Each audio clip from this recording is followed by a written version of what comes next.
నమస్తే, welcome to our channel. YCP ప్రధానంగా ఆరోపిస్తున్నది కూటమి ప్రభుత్వం అధికారంలోకి వచ్చినప్పటి నుంచి కూడా రెడ్ బుక్ రాజ్యాంగమే నడుస్తుందని. మరి ఈ రోజు చూసుకున్నట్లయితే సాక్షిలో మరో ఆర్టికల్ వచ్చేసింది. మీడియా పైన కూడా రెడ్ బుక్ రాజ్యాంగమే నడిపిస్తున్నారని చెప్పి కూటమి ప్రభుత్వం పైన తీవ్ర విమర్శలు చేస్తుంది. మరి నిజంగానే కూటమి ప్రభుత్వం మీడియా పైన రెడ్ బుక్ రాజ్యాంగాన్ని వర్తిస్తుందా, అసలు ఏం జరుగుతుంది తెలుసుకునే ప్రయత్నం చేద్దాం. దీన్ని పూర్తిగా విశ్లేషించడానికి మనతో పాటుగా ఉన్నారు సీనియర్ పొలిటికల్ అనలిస్ట్ నాగార్జున గారు. సార్ నమస్తే. సార్ నమస్తే. సార్, కూటమి ప్రభుత్వం అధికారంలోకి వచ్చి 9 నెలలు అవుతుంది. అధికారంలోకి రాకముందే రెడ్ బుక్ రాజ్యాంగాన్ని రాసుకుని పెట్టుకున్నారు, అదే విధంగా అమలు చేస్తున్నారు కూడా. ఈరోజు చూసుకున్నట్లయితే అసెంబ్లీ కవరేజ్ ఏదైతే క్యాప్చర్ చేద్దామని పలు ఛానల్స్ వచ్చాయో ఆ ఛానల్స్ ని కూడా నోటీసులు ఇవ్వకుండా బహిష్కరించారు అని చెప్పి సాక్షిలో అయితే ఒక ఆర్టికల్ వచ్చింది. సార్, మరి నిజంగానే కూటమి ప్రభుత్వం వాళ్ళు మీడియా ఛానల్స్ పైన కూడా ఇలా రెడ్ బుక్ రాజ్యాంగాన్ని అమలు చేస్తున్నారా? అసలు రెడ్ బుక్ రాజ్యాంగం అని వైసీపీ ఆరోపిస్తుంది ఏంటి, అసలు కూటమి ప్రభుత్వం చెప్తున్న రెడ్ బుక్ రాజ్యాంగం ఏంటి సార్? ఒక వ్యక్తిని గౌరవించడం గౌరవించకపోవటం అనేది దేని మీద ఆధారపడి ఉంటుందమ్మా? మన సంస్కారం. గతంలో అతను మాట్లాడినటువంటి మాటలు, మంచి మాటలు మాట్లాడితే గౌరవిస్తాం. అంటే మంచి ట్రాక్ రికార్డు ఉంటే అతను చెప్పేది నిజమని చెప్పి నమ్మి అతను గౌరవిస్తాం. తెల్లారు లేసిన దగ్గర నుంచి అబద్ధాలు ఆడే వ్యక్తి ఉన్నాడు, అతను నోరు తెరిస్తే అబద్ధం తప్పితే నిజం రాదు. అలాంటి వ్యక్తి మాట్లాడే మాటలకి మనం విలువిస్తామా, గౌరవం ఇస్తామా? సో ఈ సాక్షి పత్రిక అనేటువంటిది, సాక్షి ఛానల్ అనేటువంటిది ఏదైతే ఉందో ఈ రెండో కేటగిరీకి సంబంధించినటువంటిది.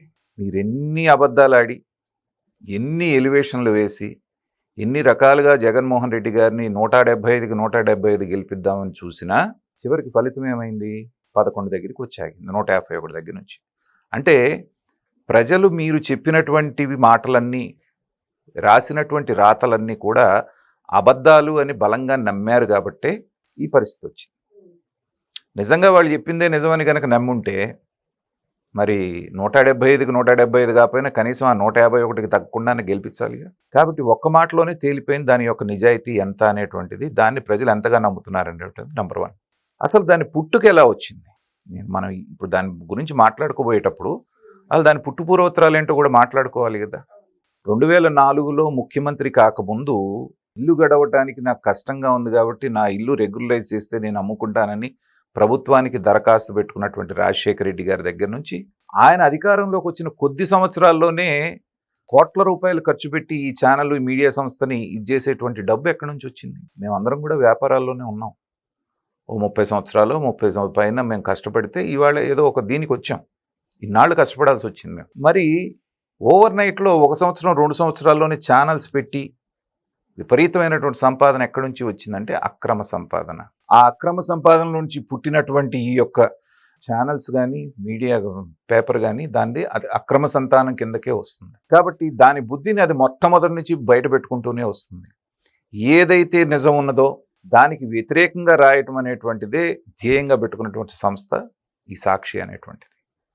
తర్వాత ఇవాళ పత్రికా స్వతంత్రం గురించి గొంతెత్తి అరుస్తున్నటువంటి వీళ్ళు గతంలో రాజశేఖర రెడ్డి గారు ముఖ్యమంత్రిగా ఉన్నప్పుడే పత్రికా స్వతంత్రానికి కళ్ళేళ్ళు వేయటానికి ఒక జీవోని తీసుకొస్తే రాష్ట్ర వ్యాప్తంగా, దేశవ్యాప్తంగా వ్యతిరేకం రావడంతో ఏంటంటే ఆయన ఉపసంహరించుకున్నాడు. తర్వాత మనం మంచి పని చేసి అవతలవాడు చెడ్డ పని చేస్తున్నాడు అంటే, ఒకవేళ అతను చెడ్డ పని చేస్తుంటే వేలెత్తి చూపించే అర్హత నీకు ఎప్పుడు వస్తుంది? నువ్వు మంచి చేసినప్పుడు. మరి గత 5 సంవత్సరాల్లో నువ్వు చేసినటువంటి పని ఏంటి? నీకు వ్యతిరేకంగా రాస్తున్నటువంటి ఛానల్స్ ఏవైతే ఉన్నాయో వాటినన్నింటినీ రాకుండా ఆ ఛానల్స్ పేర్లు అప్రస్తుతం, ప్రజలందరికీ తెలుసు ఏ ఛానల్స్ అని. వాటిని కనీసం ప్రభుత్వ రంగ సంస్థ అయినటువంటి దీంట్లో ఏదైతే ఉందో ఫైబర్ నెట్లో రాకుండా చేసావు. మిగతా ఎవరైతే ఉన్నారో కేబుల్ ఆపరేటర్స్ని బెదిరించి అవి రాకుండా చేసావు. వాళ్ళు కోర్టులకు వెళ్ళినా, కోర్టు నుంచి ఆర్డర్స్ వచ్చినా చేసినా మళ్ళీ ఇచ్చినట్టు ఇచ్చి వాళ్ళని ఎంత ఇబ్బందులు పెట్టావో చూసాం.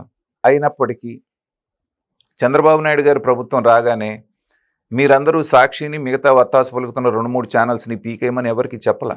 మీకు గుర్తుంటే అధికారం మారిన వెంటనే వాలంటరీగా ఈ కేబుల్ ఆపరేటర్స్ అందరూ కూడా ఈ ఛానల్ని, మిగతా ఛానల్ని వాళ్లే బ్యాన్ చేశారు. గుర్తుందా? అధికార మార్పిడి జరిగి కూటమి అధికారంలోకి రాగానే ఎవరు చెప్పకుండానే, అంటే వాళ్ళ మీద ఎంత నిర్బంధం ఉంది. ఇప్పుడు ఏ ఛానల్ అయినా ఒక సిటీ కేబుల్ లేకపోతే ఇంకో కేబుల్ నెట్వర్క్ ఏ ఛానల్స్ని ప్రసారం చేస్తుంది?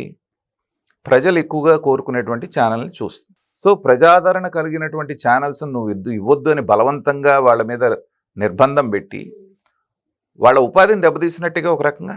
వాళ్ళకి కావాల్సిన ఛానల్స్ నువ్వు వద్దని కట్టేస్తే వాళ్ళందరూ దేనికి మారారు? డిటిహెచ్కి మారారు. డిటిహెచ్లో ఇలాంటి నిర్బంధాలు ఉండవు. వాళ్ళు ఏ ఛానల్ కావాలంటే ఆ ఛానల్ చూసుకోవచ్చు.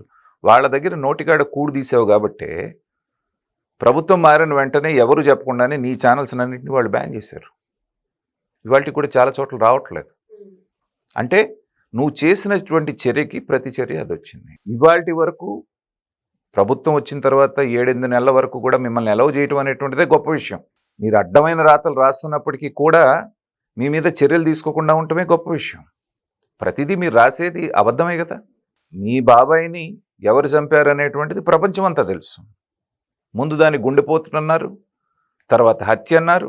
చంద్రబాబు నాయుడు చేతి మీద ఇంతవారు కత్తి పెట్టి చేతిలో నారాసుర రక్త చరిత్ర అని తాటికైనంత అక్షరాలు ఇవాళ ప్రజల కళ్ళ ముందు ఇవాళ కూడా మర్చిపోలే దాన్ని. మరి చేసింది ఎవరనేటువంటిది అందరికీ తెలుసు.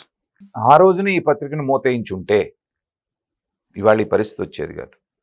ఇంకా కూడా దాన్ని ఇవాళ కూడా ఎలా కొనసాగుతుందో అర్థమైందా? దానికి లైసెన్స్ లేదు. లైసెన్స్ రద్దు చేసింది, పునరుద్ధరించలేదు టైం అయిపోయిన తర్వాత.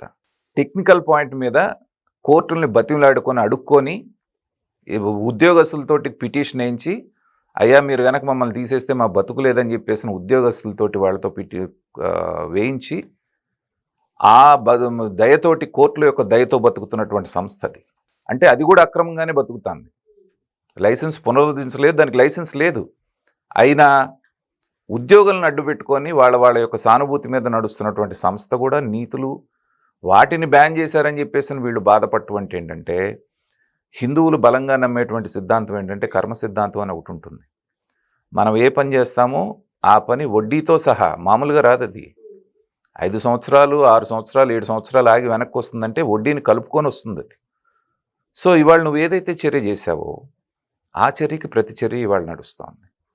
చంద్రబాబు నాయుడు గారిని అసెంబ్లీలో నుంచి తరిమాలనేటువంటి ఉద్దేశంతో భార్యను అవమానించి ఆయన బయటికి వెళ్ళేటట్టు చేశావు కాబట్టే నీకు ఇవాళ ప్రతిపక్ష నేత హోదా కూడా లేకుండా అడుక్కునే పరిస్థితి తీసుకొచ్చింది. అదే కర్మ. నాకు ఇవ్వండి ఇస్తేగా నేను అడుగుపెట్టను అసెంబ్లీలోకని. ఏ అసెంబ్లీలో అయితే తెలుగుదేశం లేకుండా 175కు 175 మనం సాధించి ప్రతిపక్షమే లేకుండా చేద్దామన్న నీకు ఇవాళ నీకు 11 మంది ఉండి ప్రతిపక్షంగా ప్రవర్తించేటువంటి అవకాశం ఉన్నా అడుగుపెట్టే అర్హత లేకుండా పోయింది. దాన్నే కర్మఫలం అంటారు.